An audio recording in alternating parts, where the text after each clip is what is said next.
हरि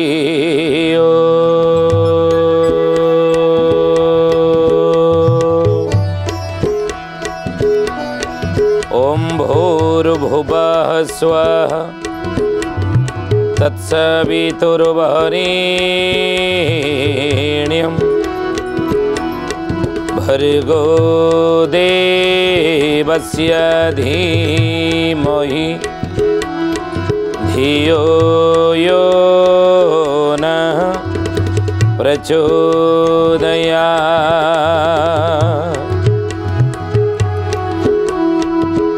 नमस्ते अच्युतानंदं नमस्ते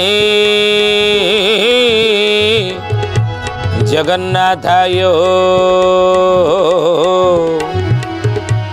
नमो यशोवन्तानन्दं बलराम नमो नमः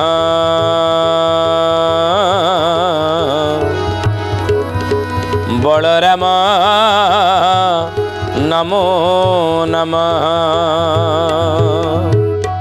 बोलिए महापुरुष अच्युतानंद जी की श्रद्धेय ज्ञानी गुणी मंडली आज मालिका वचन को आपण मानक स्वागत जनाऊँ। आज मालिका वचन रे आम आलोचना करिया जाऊे महापुरुष अच्युतानंदर मालिकार नाम है 64 पटल। 13 दिनिया पक्ष पढ़िले कौन कौन घटनावली गुड़िक ये संसार घटव 600 वर्ष तले जितेबाला कागज कलम नथिला तालपत्र लेखनी रे पंच सखा माने जहा ई विषय आलोचना कर दी जाइछंती। 13 दिनिया पक्ष पढ़िले संसार कौन कौन घटना गुड़िक घटव ई विषय को महापुरुष मानक सहित एकमत ही अनेक वर्ष तलू महामुनि व्यासदेव मध्य भविष्यवाणी करिसेंती। 18 खंड पुराण भितर हे ज्ञानी गुणी मंडली भविष्य पुराण महामुनि व्यासदेवंगर होची अन्यतम। से भविष्य पुराण रे सुधीयने जहा जहा महामुनि व्यासदेव लिखिचंती आम से विषय आलोचना करिथिले। 13 दिनिया पक्ष पढ़िले कौन कौन घटनावली गुड़ी घटव अतीत आम आलोचना करे विगत अध्याय किंतु 13 दिनिया पक्ष सहित मीन राशि जदि शनि रहंती कौन घटना गुड़िक संसार घटव महामुनि व्यास ये उपरे कौन कहले कहले मीन राशि गते मंदे म्लेच्छानां नाशनं भवे किंचित सौखम तु जगति संजुते क्रियभेषणी। कहले बाबू रे मीन राशि रे शनि जतबले प्रवेश करिवे से समय कौन घटना गुड़िक संसार घटव ना म्लेच्छानां नाशनं भवेत बहुत म्लेच्छ नाश हेबे पापी अधर्मी नाश जीवे सी प्राकृतिक विपर्यय आकार हो बा जो आकार हो। बर्तमान आप तो देखिए ना देखुंती कुंभ राशि छाड़ी मीन राशि रे शनि प्रवेश करिसेंती ए विषय रे छतियापटर हाड़ीदास लिखिंट कौन कहले कहले छाया सोत कुंभ मीना को जेते वेले आगम शून्यरो निर्घात उठिबा पूर्व पश्चिमे ध्यान शून्यरो निर्घात उठिबा पूर्व पश्चिमे ध्यान शून्यरो निर्घात उठिबा पूर्व पश्चिमे ध्यान। छाया सुत कुंभ मीन को जेते बेले आगम कुंभ राशि छाड़ी छाया सुत कहले कि ना शनि छाया सुत हेले ग्रहराज शनि सी तो कुंभ राशि रे 2.5 वर्ष रही कुंभ राशि विदाय मीन राशि रे प्रवेश करिवे। हरिदास कहउचन कौन घटनावली गुड़िक से संसार घटव ही मैत्री नीलाद्री नंद ना शून्यरु निर्घात उठिब पूर्व पश्चिमे ध्यान आमे कहून मालिकार लेखा अछि पूर्व आ पश्चिम ये दिग गुड़िक देश मान उपरे अनेक आपद विपद संकट प्राकृतिक विपर्य पड़ो आउ कौन विपद पड़ो ना रुधिर वृष्टिता होइबा देवी बाला होइबा दुर्गा महामाई साक्षाते खंडा धरिण पीब दुर्गा महामाई साक्षाते खंडा धरिण पीब दुर्गा महामाई साक्षाते खंडा धरिण पीब रुधिर वृष्टित होइब देवी बल होइब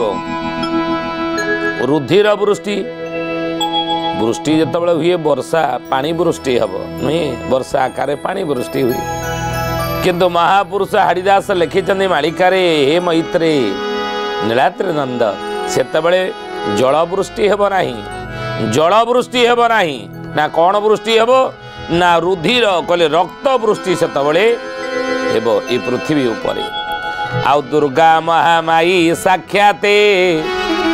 खंडा धरिण थिब दुर्गा महामाई साक्षाते खंडा धरिण थिब द्वापर जुगरे प्रभु वचन देइछंती माँ भगवती की माँ दुर्गा ने पूर्णमासी की कली जुगरे तुमर उदर मु शांत करेबी मिलेछ संहार करी नहीं तेणु हे ज्ञानी गुणी मंडली किली किला नाद घोषणा एही देशरे हेब महाघोर कली लागिब केही थयनो हिब महाघोर कली लागिब केही थयनो हिब महाघोर कली लागिब केही थयनो हिब कहले किली किला नाद घोषणा एही देशरे हेब महाघोर कली लागिब केही थय न रहिब घोर कलीर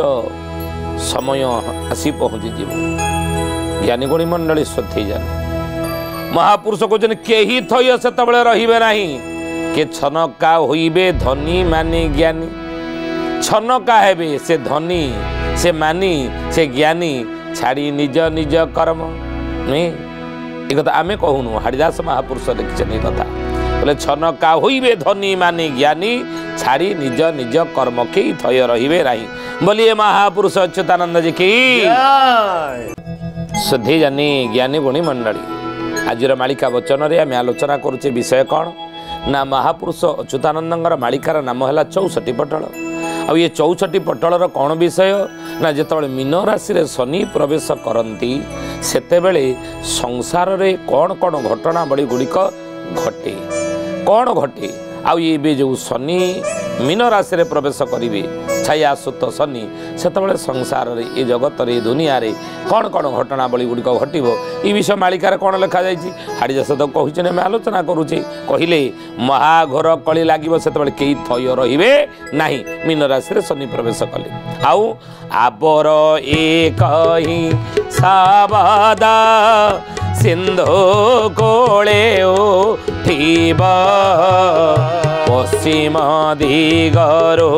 साबदा दिनो दिन फेरिब पश्चिम दिगरो साबदा दिनो दिन फेरिब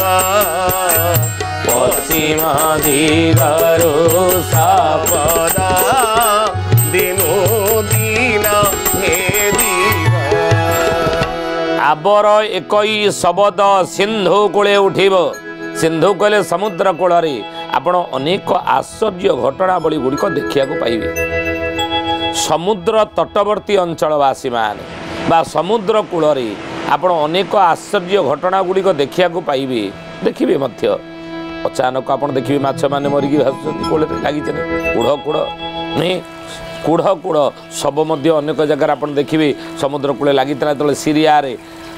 जो होता गंडगोल होता नुहे से कौन होता से अनेक देखिए समुद्र कूल सब शब सब लगी नुहे आश्चर्य लगिला भली घटना गुड़िक आप समुद्र कूल देखा पाइबे सिंधु कूले पश्चिम दिगरु शब्द दिनु दिन फेर पश्चिम दिगरु शब्द मान आप शुणा पाइबे पश्चिम दिगरे थिबा देश मानक अचानक विकटाल शब्द मान हम बोली ये कथा महापुरुष हाड़ीदास लिखिछन। ई कथा उपरे श्रुति स्मृति शास्त्र रे कौन कहुई मीन राशि शनि प्रवेश कले संसार कौन कौन घटना गुड़िक घटब ना अकाले कुहुक शैव आउ अकाले नदी वृद्धय अकाले फल पुष्पंच हतो राजा हत प्रजा। श्रुति स्मृति शास्त्र रे लिखिले लिखा जाइछि जदि मीन राशि रे शनि प्रवेश करती सेतबेले कौन कौन घटना गुड़िक संसार घटे ना अकाले कुहुकश्चैव अकाले कुहुड़ी माड़ी आसीबो अकाले कुहुक भलिया लागिले मध्य से घटना गुड़िक घटिबो कुहुक किए कला कि किमिया कला कि से ही घटना गुड़िक संसार घटबार आप देखिए आउ अकाले नदी वृद्धय अधीन नई बड़ीर संभावना को एड़ाई दि जाई न पारे मीन राशि शनि जो रही 2.5 वर्ष अकाले नदी वृद्धि हेबो आउ अकाले फल पुष्पंच अधीन फल आ फूल गछरे धरिबो आउ हतो राजा हत प्रजा राजा माने विनाश जीवे हत हेबे बड़ बड़ राजा माने बड़ बड़ पद पदवी थिबा व्यक्तित्व मान व्यक्ति मान विनाश जीवे आ प्रजा प्रजा माने मध्य विनाश जीवी अकाल मृत्यु संसार जोरे बढ़िबो ऋतुकालीन फल आउ फलिबो नाही जो ऋतुरे जो फल फलिबा कथा आंबटी जो ऋतुरे फलिबा कथा से फलिबो नाही पणस जो ऋतुरे फलिबा कथा से फलिबो नाही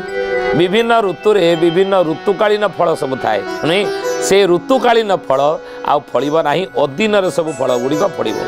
आउ कौन हम ना प्रतिष्ठित लोक माने विनाश जीवे संसार रे ये पृथ्वी रे प्रतिष्ठित लोक माने विनाश जीवे आउ कौन हम ना युद्ध भली भयंकर परिस्थिति संसार सृष्टि हेबो आउ कौन हम ना माता पिता संतान को छाड़ी अन्यत्र चली जावाक मध्य पछेबे नाही ये घटना घटिबो जदि मीन राशि शनि प्रवेश कला बेले ये भली घटना आप देखा पाइबे। बोलिए महापुरुष अच्युतानंद जी की शुद्धि जानी ज्ञानी गुणी मंडली आज मालिका वचन रे आम आलोचना करुचे कौन ना महापुरुष अच्युतानंदर मालिकार नाम है 64 पटल आउ ये 64 पटलर विषय कौन ना मीन राशि शनि जितेबाला प्रवेश करती सेतबेले कौन कौन घटनावली गुड़िक ये संसार रे घटी से कथार आम आलोचना करुचे मीन राशि शनि प्रवेश कर कौन कौन घटना गुड़िक घटो महापुरुष लिखिं मीन शनि बाबू गुरु बार रे पड़िब मिथुन मास जे 13 दिन पक्ष हेब मिथुन मास जे 13 दिन पक्ष हेब मिथुन मास जे 13 दिन पक्ष हेब कहले मीन शनि बाबू गुरुवार रे पड़िब मिथुन मास जे 13 दिन पक्ष हेब मीन राशि रे शनि गुरुवार रे पड़ी थी मिथुन मास रे 13 मिथुन मास कहले कौ मास मिथुन मास कहले आषाढ़ मास ये आषाढ़ मास जो 13 दिन या पक्ष युक्त होते गुरुवार से दिन हो समय मीन राशि शनि थे 13 दिन या पक्ष युक्त होते कौन घटनावली गुड़िक घटब महापुरुष लिखिं मालिकार आमे कहूनु के मीन शनि गुरुवार रे पड़िब एही अंके ध्रुव ध्रुव मिथुन मास रे 13 दिन पक्षे काल धरणी ग्रासीब जय जगन्नाथ पतित पावन ओडिशा बड़ ठाकुर कल्प बटवासी प्रभु ब्रह्मराशि कड़ी कलुष नाशन तेणु मीन राशि रे शनि थिबे मिथुन मास होइतिबो 13 दिनिया पक्ष सही समय जदि युक्त हो जाए कहले धरणी की कालग्रासिला भली परिस्थिति सृष्टि हेब महापुरुष लिखिचंदी 10 अणा जीव 6 अणा रहिब मो वचन अटे ध्रुव मीन शनि आसी देउथिब घांटी भारत लड़ेई हेब जय जगन्नाथ पतित पावन ओडिशा बड़ ठाकुर कल्प भट्टवासी प्रभु ब्रह्मराज कड़ी कलुष नाशन बोले बाबू रे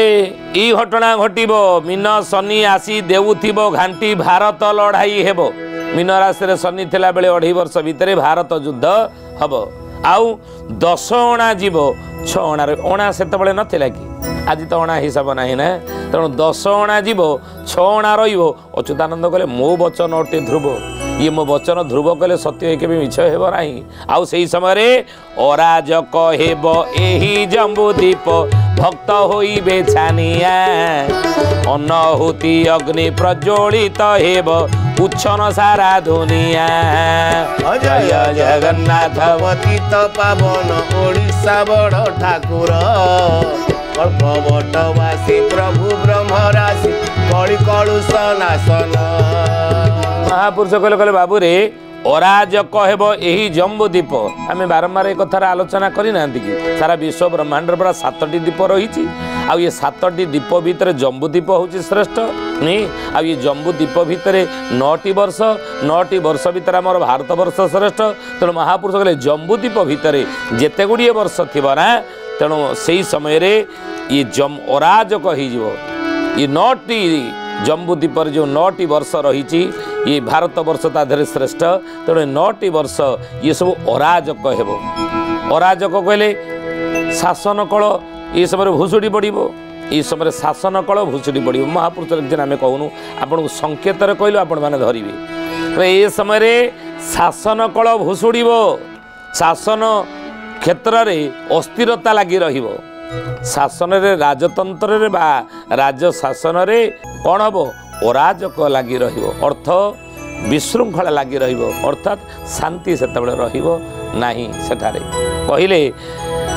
अराजक हम एई जम्बूद्वीप भक्त होइबे छानिया जो भक्त माने सब छानिया हेबे आउ अनहुति अग्नि प्रज्वलित हेब उच्छन सारा दुनिया उच्छनवासी माने दुनियार लोक माने उच्छन हेबे काहेकि ना निज प्राण घेनी सर्वे पळाइबे चिन्हा अचिन्हा न भारी माता पिता सुत सुता न लोड़ीबे पळाइबे देश छाड़ी जय जगन्नाथ पतित पावन ओडिशा बड़ ठाकुर कल्प भट्टवासी प्रभु ब्रह्मराशि कड़ी कलुष नाशन निज प्राण घेनी सर्वे पळाइबे चिन्हा अचिन्हा न बारी ये ज्ञानी गुणी मंडल आमे कहूनु जहाँ मालिकार लिखा है आपण आम शुणुचु महापुरुष मैंने जहाँ लिखिं हाँ गोटे कथा सत यदि ध्यान धारणा साधना तपस्या एवं धर्म बाटर जदि रही ना हुए तो पहाड़ बड़ी विपदटी पत्थर बड़ी बाजिकी चली जापे पहाड़ बड़ी विपदटी पत्थर बड़ी बाजिकी चली जापे तेणु महापुरुष ये कथा लिखिं कहले बाबूरे ये परिस्थिति आसब माता पिता सुत सुता न लोड़े पळाइबे देश छाड़ी सुता सुत को पुओ झील को छाड़ी देकी संतान छाड़ी माँ बापा अन्यत्र चली जावाक पछेबे नाही मीन राशि शनि रहिले संसार ये घटना गुड़िक घटब जे ये परिस्थिति रे माता पिता संतान को छाड़ी अन्यत्र चली जावे निज प्राण बंचाई बोली महापुरुष लिखिं तेणु ही शुद्धि जानी ये समय रे मीन राशि जदि शनि प्रवेश करिसंती आमे समस्ते जानिछे तेणु महापुरुष ये उपरे भविष्यवाणी करिसंती कौन कौन घटना गुड़िक संसार घटिबो तेणु घटिबाकू जहाँ थाउ ना कहीं आम जदि ध्यान धारणा बाटर थिबा साधना समाधि बाटर थिबा तपस्या बाटर थिबा पूजा पाठरे व्रती रही थिबा ताले पहाड़ बड़ी विपद पत्थर बड़ी बाजिकी पड़े है तो आसतु प्रभुंकर नाम नहीं आज सत्संग को आम सारिबा हे अच्युत हे अनंत हे अच्युत हे अनंत हे प्रभु जगन्नाथ हे प्रभु जगन्नाथ हे जसोवंत हे बलराम हे जसोवंत हे बलराम कड़ी कालर महंत दंडवत दंडवत दंडवत दंडवत कोटि कोटि दंडवत कोटि कोटि दंडवत कोटि कोटि दंडवत कोटि कोटि दंडवत। शुद्धिजनी ज्ञानी गुणी मंडली आज आसतु बाणी केठार विराम देवा पुणी आसंता अध्याय भेट होगा रोचु हरिओम शांति शांति शांति सर्वारिष्ट सुशांति भवतु।